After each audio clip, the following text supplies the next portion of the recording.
Transformers in general is for everybody. People of all races and ages watched the cartoons, watched the movies growing up, and so if Transformers is for everyone. Prime. This is about the fate of all living things. Unicron is coming. Guys, thank you to being to my show in the película in Mexico and Latin America, and congratulations for the movies. And I want to know, your character is very physical. What kind of training did you undergo to play the character?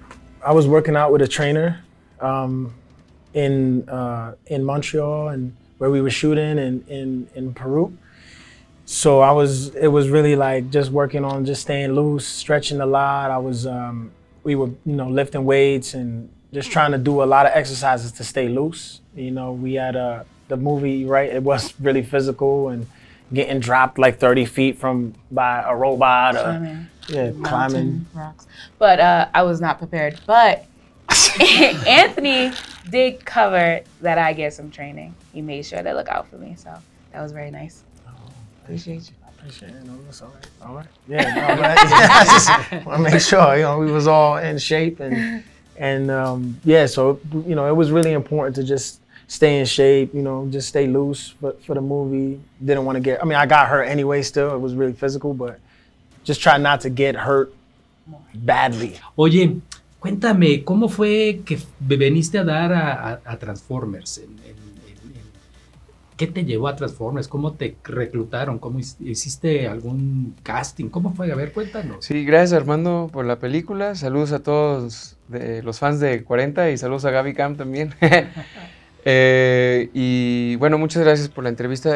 Se dio, pues digo, quiero pensar y gracias a Dios ha sido por el trabajo que hemos venido haciendo en los últimos años y también pues fue un proceso de audición, un proceso de casting, trabajar con Steven Caple, el director, el personaje, hasta que se sintiera él contento con lo que buscaba y se imaginaba, y yo también que hubiera un balance y encontramos a ese Wheeljack mexicano, latino, es el primer Autobot latino, entonces que se sintiera latino desde el principio, y yo en lo personal mexicano con un ayayay y cosas así. Es el inteligente, el geek, el sabio, el que se la sabe todas y que ayuda a los Autobots que vienen desde Nueva York, cómo le van a hacer en Perú, y pues el Wheeljack ya lleva perdido ahí un tiempo, entonces los ayuda con esta misión y se transforma en una combi vintage, que también son curiosidades de la vida, porque ahorita platicaba desde cuando era niño, mis papás tenían una combi, nada más que esa era azul y blanca, entonces también eso está bien loco y está padrísimo, ¿no? A ver qué nos dicen los fans cuando ven la película. How would you describe your experience working with special effects and CGI in the set? Because it's different, no? Yeah, it's definitely different. Having them put like tennis balls on a really tall stick and removing it, and then we have to remember where Prime is versus where Bumblebee is, and Anthony and I have to see things happening that's not happening at the same time. It's really interesting, but we both come from theater, and theater is a lot of suspension of disbelief and creating worlds that's not really before your eyes a lot of the times, so I think that probably helped. Yeah, and it's like using your imagination too, It's like... I said that. No. You just said that, right? You said that? Yeah. My bad, bro. I was totally not. I was blanking. It's early. We're the first one. You know what I'm saying? Okay. Warming up. Yeah. No, but yeah, again, just, yeah. Me and, yeah. Dom's a great scene partner. And when she's not there, you just kind of use your imagination to that's the third time we said that. So, yeah. Okay. He said, okay. This is not our war. Optimus, we must trust each other to protect the home we all share. Nowadays, we see more inclusion in the movies. What do you think the studios are concerned about it? I think the world looks like this. you know, the world is diverse. The world's full of different people from different places and different backgrounds. And, you know, so I think the studios are finally like, well, maybe the movie should look that way. And also, you know, it's nice to have, right? Like, if people feel represented, maybe they'll go to the movies and go see it, right? Yeah, I feel like Transformers in general is for everybody. People of all races and ages watched the cartoons, watched the movies growing up, and so if Transformers is for everyone, I think the studio is starting to realize, and let's really make it feel like it's for everyone. I've always cast diverse, so it's not new for me. I do think a lot of people have not had the opportunities that they should have.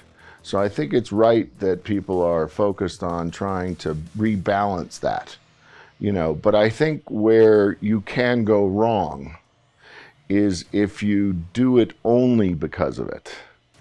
You know what I mean? You know, so for instance, Anthony's character here, it's a very specific choice because we knew we were going to Peru.